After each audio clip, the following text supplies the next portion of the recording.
Hi guys, my name is Phoenix Garland. I am the Campus Advocacy and Outreach Coordinator for Rape Response.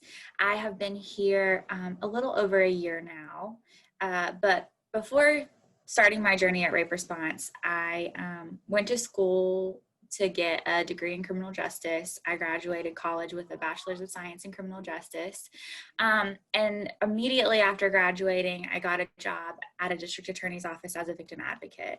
I knew that victim services is where I wanted to end up. And I thought that the judicial system was where my heart was initially, and I loved it. I was there for 2 years, and then was given the opportunity to join the team here at Rape Response, initially as a contract educator. So I was going into the middle schools and high schools, talking to teenagers about healthy relationships and consent and the Georgia sexual assault laws, which was fun and was where I needed to be at that time. After a while, I felt like I was getting a little burnt out with victim services. So I think that transition and getting to be with middle schoolers and high schoolers almost every day of the week is kind of what I needed to kind of light that fire in me again. So after that, I moved to an advocacy role. So I was doing education and advocacy, but I was doing advocacy with like middle and high school age. I was starting to help with college campuses in our service areas, and then recently have moved into the campus advocacy and outreach position, which has been really exciting and really fun. And I know there's a lot of growth that I have to do in it, but it feels like a good fit for me. That's awesome. And that's such an interesting journey getting here. I know that we work so closely with a lot of our law enforcement and our legal community partners. So it is kind of cool that you've, seen the other side of that. You've been in the DA's office as a victim advocate. And so now that you're also on this other side, do you feel like that's helped to give you a good understanding or a different understanding of how that process works and how to best? Yeah, absolutely. When I was at the district attorney's office, I loved it, and I loved being able to be with them through that judicial process, because it is so confusing, and it can be so difficult when you don't know what you're walking into. So it's nice that I was able to help guide people through that. But what I realized is I wanted to be able to do more with the before and the after, because a lot of times after a case was closed, we may follow up with that person maybe one or two more times, but we were losing contact with those people that we had really poured a lot of ourselves into. So I think that's why this has been such a good fit, because I wanted to be able to do more. And I do feel like it is beneficial to have kind of a background in criminal justice and the judicial system, because from that standpoint, we are able to give more of an insight to our survivors who do maybe want to press charges and go through that judicial system from beginning to end. And so it helps us have a little bit more insight to be able to help them walk through that. Definitely. So what would you say is your favorite part of your job? That's so hard. I do a lot of different things, and I think that I love every single thing that I do. I don't think I'm able to pick just one. Obviously, I love working with the survivors that I have. I work now primarily with college age students, but I also have worked with middle school and high school age students, and I think being able to work with people that age group has just been really fun. And that's a weird word to use when you're talking about working with sexual assault survivors, but it's been just a delight to be able to serve them and work with them and help them through that, because they're younger, so they don't know quite as much as maybe an adult who goes through this. So it's been nice to be able to be that person for them.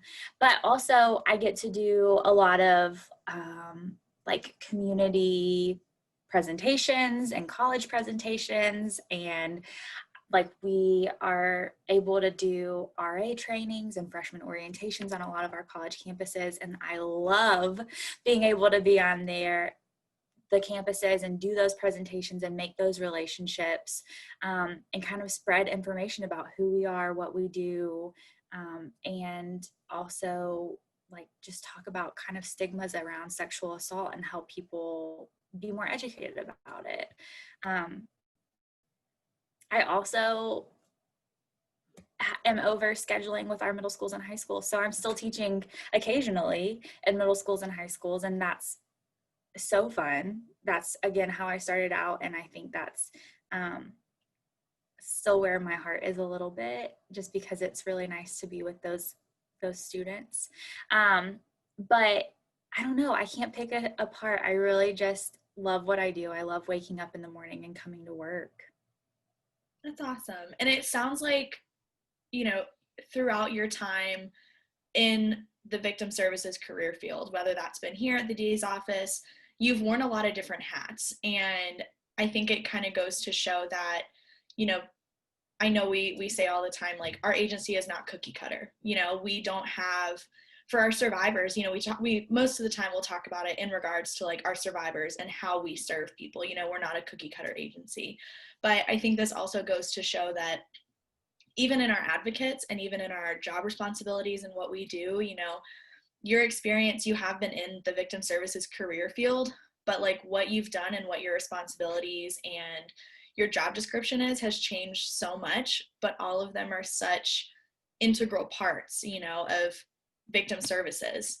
Yeah. So if someone were to be wanting to go into victim services, nonprofit work, anything like that, what advice would you give them? I think for people who like have a drive to go into victim services, they have a heart for it. People don't just pick this career because it sounds like an easy career. They have a passion for it and they have a drive for it. And so I think what I would just say is like, you may get into a victim services job and think that this is not what you were expecting. This is not what you were wanting. Don't give up on it. If that's a feeling that you have, don't just write it off immediately from that job. There are so many different avenues you can go with victim services. There are so many different like categories of victim services you can fall into that it may take a minute to find the niche that you have. Um, so maybe volunteer with different organizations to see if sexual assault is where you want to be, or domestic violence, or the legal system. I mean, there are so many different areas that you can go. You know, I interned with the solicitor's office while I was still in college, and that was where I was like, oh yeah, criminal justice, like I really enjoy the judicial system. Then after a while being in the judicial system, I was like, I have a passion for sexual assault cases and I want to be able to do more with those survivors. So it may take some time, and it may feel hard at times, and it might and probably will. Like I said, people don't go into this career field because it's easy. They go into it because they really love it and they really feel like they want to make a difference in it. So I think I would just say, like, don't give up. If the first place you go doesn't feel right, try somewhere else. Volunteer, intern, get to know organizations and kind of what they stand for and what their purpose is. But if you've got a drive for it, follow that. Awesome. I think that that's really great advice. And I appreciate you taking the time to come and share with us a little bit about your journey, how you got here. You know, and over the course of the month, we will be talking to more people where you guys will get to see that, you know, there really is not one path that you can take. All of the people that we'll be talking to within our organization are all in victim services, and you guys will see that everybody has such a different story of how they got here. So hopefully that you guys have learned a lot. We appreciate you guys hanging out with us, watching. And please feel free at any point, if you have any questions, please feel free to reach out to us. You can always call our crisis line at 770-503-7273, or you can go ahead and visit our website at any time. If you're watching this on Instagram, the link will be in our bio. If you're watching it on Facebook, we'll go ahead and post it in the description below. So thank you guys so much for coming and watching with us, and we will talk to you guys soon.